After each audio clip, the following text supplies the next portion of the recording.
Hello fellow gamers, this is Eddie with the Gamers Next Door, and on this episode of Monday Memories we bring you a personal favorite, one of the reasons our editor Lewis bought a GameCube, Metroid Prime.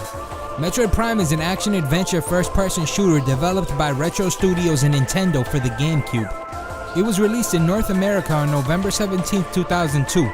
The same year Resident Evil was re-released on the GameCube. It was very tempting for me to get the console because I wanted to play Resident Evil, but it just wasn't enough to get the console yet.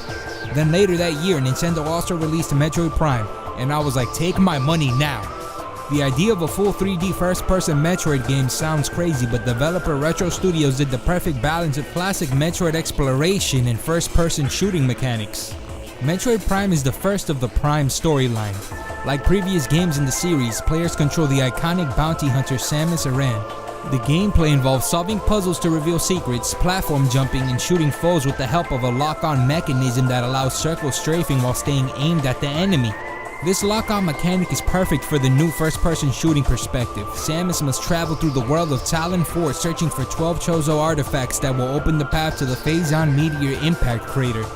Like in previous Metroid games, the player has to collect items. Items have to be collected in a specific order. For example, players cannot access certain areas until they find a certain beam to open doors to discover new ordnance with which to beat bosses. Exploration is one of the most important parts of Metroid Prime, and developer Retro Studios did an amazing job on the level design. Exploration is perfectly balanced. The game feels like classic Metroid but in 3D. The way the areas are connected was some very impressive level design. There is a new heads-up display which simulates the inside of Samus's helmet. Features a radar display, a map, ammunition for missiles, a health meter, a danger meter for negotiating hazardous landscapes or materials, and a health bar and name display for bosses. The display can be altered by exchanging visors. One uses thermal imaging, another has X-ray vision, and another features a scanner that searches for enemy weaknesses and interfaces with mechanisms such as force fields and elevators.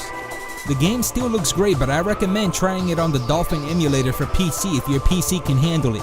The music is one of the best in the series and adds to the feeling of the atmosphere.